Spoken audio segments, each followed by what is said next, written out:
members introduce themselves and talk briefly about what it is they do. Hi, I'm Brent HIEGGELKE. I'm the Chief Marketing Officer at Urban Airship, and we are known for delivering push notifications for some of the biggest brands, so things like sports scores, weather updates. And context, obviously, is the arena where companies are trying to get down to much more targeted and precise push notifications constantly. I'm Chris Halls, I'm co-founder and CEO of Life360. We're the largest app for families on the market, with about 35 million total families using our system. Our core feature is location sharing, so pull up Life360, see your family on a map. You might think, what do we have to do with context? So I'll just give you one example. We recently did a deal with ADT, the home security company, that will take our family location data, so your home knows where your family members are, and then when everyone's gone, we can do things like automatically lock the doors, turn off the heat, and turn on your home security system, all without having the user do anything. So we really are trying to provide that family and location data as context for third parties. All right, I'm Kevin Shaw. I'm Chief Technology Officer at Sensor Platforms. We specialize in sensor software, and simply that means working with accelerometers, gyros, sensors you find in your wearable and mobile devices. We work down in the embedded level, the silicon level, so we can provide always-on capabilities like context awareness, sensor fusion, and pedestrian navigation. Hey, as I said, I'm Jeff Stevens. I'm with ContextM, and I work with clients to help them reduce the noise that comes with all those notifications that we get on our cell phones where we say, WTF, what were they thinking? Why did we get that? So with that, why don't we begin? So we got some questions. So describing context is like the story of the blind man and the elephant going to the zoo, each grabbing a different part of the elephant and describing it.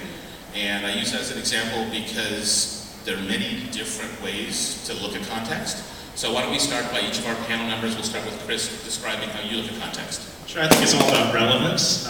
We're getting more and more signals out there, and there are a lot of services that are throwing a lot of things to your phone. You're mentioning all the notifications you get, most of which are terrible. So in my mind, it's making those pieces of data relevant. All right, well for me, context is local and personal. We carry wearables around on us, but they don't really understand us yet. They've done a great job counting steps and whatnot, but if I've got something on my wrist, I've got a phone in my pocket, I've got glass that I carry on my face, it can understand me from a contextual level. So if I can compute that locally and understand that locally, then it can help me in my life and intuit my life. It's not just about having, when I'm on email or on the web. There's 22 hours of the day when I'm not actually looking at a screen. In that case, these devices can understand me and my activities and my context. I think just to say something new, because you're right, the payoff of context is relevance.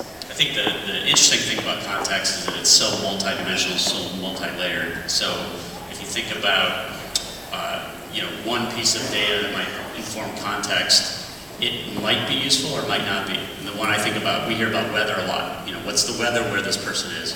Well, if you're in Minneapolis, then a sunny day is probably a really important piece of context. If you're in San Diego, probably not, because it's pretty routine there. So, even certain variables that people talk about, you hear people saying, oh, we want to send this notification based on weather in the local area. It's like, that might be useful or it might not be. So context is variable in and of itself. Excellent, thanks. So since the dawn of the mobile age, it's been said that context is king. Yet more and more we hear pundits and vendors, the content is king, we've been hearing all along. And more we hear pundits and vendors saying that now context is king and content is queen right there on the throne beside it. What are your thoughts on this? Chris? Seems like an almost common sense statement. I think pundits like to say it, but to everyone who's been doing cool things, it's sort of obvious. And if you have content that's not relevant, it doesn't matter. If you have context and all these cool signals without the data or content behind it, it's also sort of pointless. But then why do we have so many WTF moments, right? If it's obvious, how come it's not Execution's hard. Well, I think we have so much content coming in through our phones. I mean, I have the entire World Wide Web just a search away on my device. But that doesn't mean it's useful. Context means when I'm standing in a bookstore, I'm pulling out my phone. Why do I have to explain to it that I want to do a book search? It should know from a location perspective that I'm in a store. It's seen me browsing around, wandering somewhat aimlessly. it should be able to pull up say, the bookstore or web browser. So allowing a device to have content is interesting, but allowing it to know the right content when I need it, well, that's much more interesting. But I think to your example of being in a bookstore and having a pull up search, the other element of context is, well, how long have you been there? If you've been there an hour and a half, perhaps you're looking for a coffee shop to go to next, right? So you got to be careful, right? I mean, and I know you know this, but that's the interesting thing about context is that it might be useful or it might not be. And now you got to get rid of the book search and go to what you're really trying to do. It's sort of like talking to a 4-year-old. A 4-year-old will understand you're in a bookstore, but they won't understand the contextual higher level. We can train machine learning devices to understand minor context, and I think you talked about this, that it's a higher level, deeper understanding that's still evading some of the algorithms.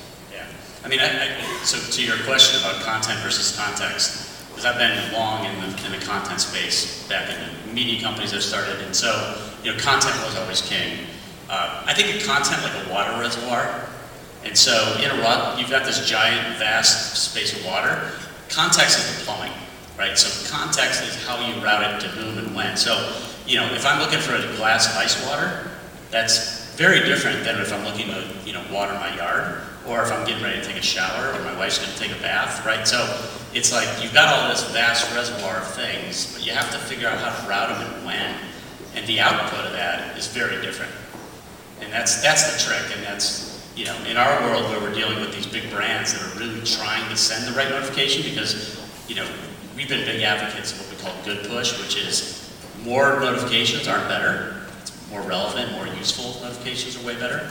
And so these guys are constantly trying to figure out how do we, if we have 10 million people downloading our app, how do we figure out what to send Jeff versus Kevin, right now, so that they look at that notification and say, hey, thanks for sending me that versus WTF, as you mentioned. And we might be at the exact same location, standing next to each other, and be getting totally different information. Which will lead me to our next question, which is some view context as being about the location, and others view it as being about the person. What are each of your individual thoughts? Why don't we start with you, Brent?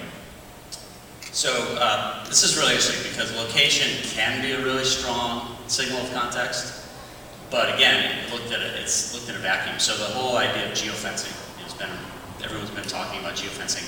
We came up with a term we called advertising, which was, the early use cases was somebody walks in, you blast them with an offer, isn't that great? Well, not really. We think that's advertising, and people generally don't want that in most cases.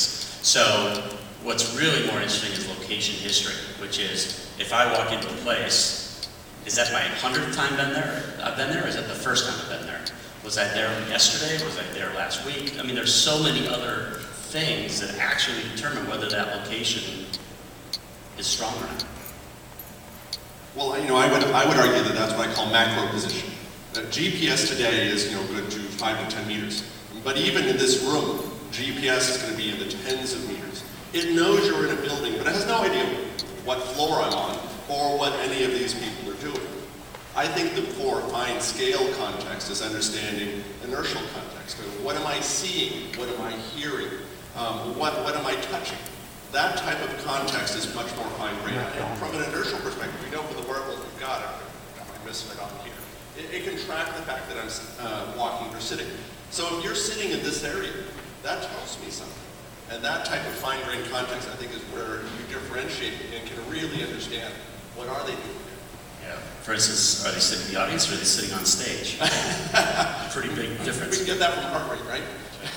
There are a lot of use cases that also need more than one individual's context. So the reason people have been coming to us, specifically in the smart home space, is a lot of services do have geofencing, like, all right, I left the house, lock the door, but if you don't know the rest of the family, you can have weird situations where you just lock the door and your wife's still at home. So tying many people's context together is also very powerful. Home's a very rich place for context. We had I think I always find like actual use cases are usually helpful to understand what we're talking about. So we worked with the London Olympics a couple years ago, and they did some pretty interesting things with location. One is they were sending in like rich media photographs of the opening ceremonies, but only to people sitting in opening ceremonies, so they felt really special. Like, here's you're the only people in the world getting this, right? That's a great use of location and context, and pretty much everybody there appreciated that. But then what they did with location history was they said, we want to know what you thought of the track and field event 2 days ago. So they took that and they sent a notification only to the people that were actually at those events. I mean, again, it's a simple use case for location, but it really felt relevant to those people who said, yeah, I was there, and I would like to tell you. And what was interesting is they saw a 10x response rate when they sent through the notification versus email, which was interesting because notification is such a new concept versus email, but it just shows that because people were right there and they could just quickly respond to it, they felt like that was really relevant and they engaged really at a really high rate. So Chris you touched on this briefly in answering the question, but why is it taking context so long to become pervasive? And you started by saying because it's difficult, but maybe each of you could dive down a little bit and help our audience understand what the challenges are in trying to understand context from your perspective. I'd say there are a lot of analogies to other technologies. I mean, like look at iPhones and iPads. Apple had the Newton in '93. Everyone thought in principle was a good idea, but it took another 15 years for the technology to become practical. I think we're at a similar point where it's not easy to do this, and a lot of companies do amazing parlor tricks that look good in the press, but for consumer adoption, it's usually something that's almost dirt simple and obvious, just done really well. So I think we're going to see things mature to a point where we're going to see some really, really powerful but simple things that might actually sound pretty mundane, but all of a sudden tie everything together in an elegant way. I would argue it comes down to the mathematics and the algorithms we're using at the underlying level. Fundamentally, we're using machine learning for a lot of this stuff. It's really powerful at understanding a broad range of different things. You can't come up with standing, sitting, walking, going into a place just algorithmically. You can do it with machine learning by training on hundreds and thousands of people doing the same event. Okay, great. But there's always one person that walks in a really funny way and does things different. Machine learning is powerful, but it's also somewhat fragile. So you do end up with these breaks and things where the demo works really well until that one person walks in. So there's still a lot of extra effort that has to go into making these completely robust. You can always cause something to fail. So, completely different perspective than, I mean, I totally appreciate what you're talking about, machine learning. We spend a lot of our time with sort of the heads of digital marketing. We're building these app experiences that many of us spend a lot of time engaging in. And so, what's happening is these marketers have spent